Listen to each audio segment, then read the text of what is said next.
दोस्ती, मित्रता, ये शब्द सुनने में जितना आम है उतना ही गहरा भी। ये एक ऐसा रिश्ता है जो हर किसी की जिंदगी का एक बहुत जरूरी हिस्सा होता है। लेकिन क्या एक अच्छा दोस्त चुनना वाकई इतना आसान है? चलिए आज आचार्य रामचंद्र शुक्ल के 100 साल से भी ज्यादा पुराने एक निबंध मित्रता के जरिए दोस्ती की इस पहेली को समझने की कोशिश करते हैं। तो जब कोई नौजवान अपने घर की दहलीज से बाहर की दुनिया में पहला कदम रखता है ना, तो उसके सामने जो सबसे पहली और सबसे बड़ी चुनौती आती है वो है एक अच्छा दोस्त चुनना। और ये एक ऐसा फैसला होता है जो आने वाली पूरी जिंदगी की दिशा तय कर सकता है।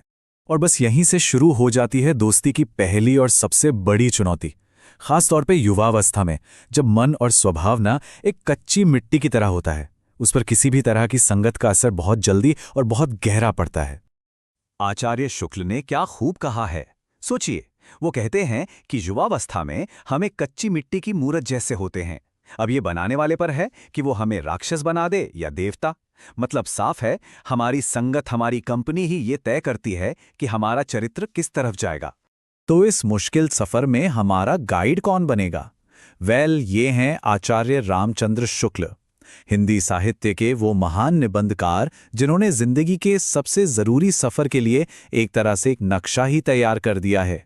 अब शुक्ल जी कोई ऐसे वैसे लेखक नहीं थे, उन्हें आलोचना का सम्राट माना जाता है। उनके निबंधों का एक कलेक्शन है चिंतामणि, जो बहुत ही मशहूर है, और उसी का एक हीरा है मित्रता।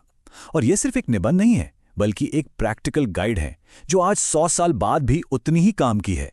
शुक्ल जी ना दोस्ती को लेकर कोई गोलमोल बात नहीं करते, एकदम सीधी और साफ बात। उनके हिसाब से संगति या तो हमारे लिए एक दवा की तरह काम करती है या फिर एक जहर की तरह, बीच का कोई रास्ता नहीं है। दोस्ती कभी भी न्यूट्रल नहीं होती। अब इन स्लाइड पर जरा गौर कीजिए। एक तरफ एक सच्ची दोस्ती जो एक औषधि है, एक खजाना है, सहारा देने वाली एक मजबूत बाह है, और दूसरी तरफ बुरी संगत जो एक भयानक बुखार की तरह है, पैरों में बंधी उस चक्की की तरह है जो हमें सिर्फ पतन के गड्ढे में नीचे और नीचे गिराती है। फर्क देखिए, जमीन आसमान का है। तो फिर सवाल ये उठता है कि एक सच्चे दोस्त को पहचाने कैसे? आखिर वो कौन से गुण हैं जो एक दोस्त को जिंदगी का सबसे बड़ा खजाना बना देते हैं? चलिए देखते हैं कि शुक्ल जी इस पर क्या सलाह देते हैं। तो देखिए, एक सच्चे दोस्त के कुछ फर्ज होते हैं। वो हमारे अच्छे इरादों को और मजबूत करता है, हमें गलतियों से, बुराइयों से बचाता है। वो हमारे अंदर सच्चाई, पवित्रता और मर्यादा के लिए प्यार जगाता है।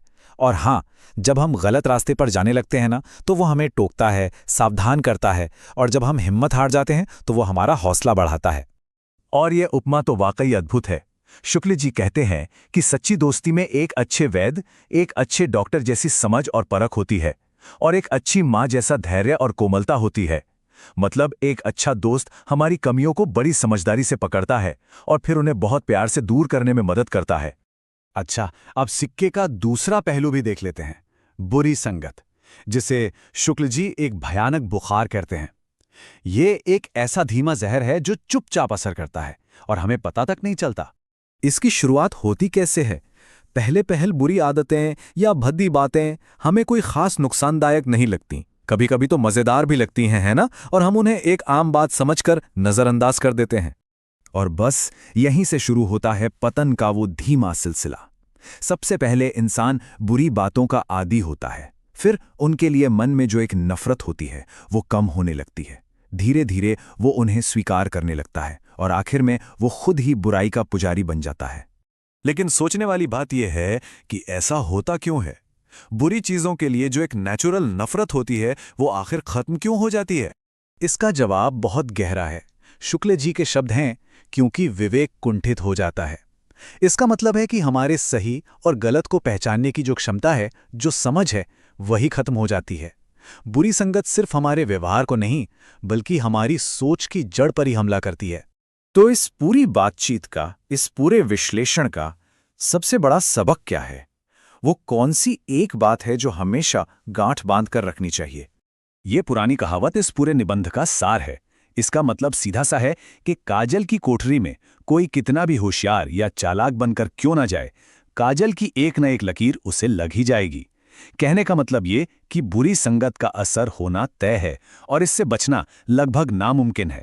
तो आखिर में ये सवाल अपने आप से पूछने वाला है कि हमारी जिंदगी में हमारे दोस्त हमारे लिए औषधि हैं या ज्वर? ये एक ऐसा सवाल है जिसका जवाब हम सभी को अपने अंदर ही खोजना होगा।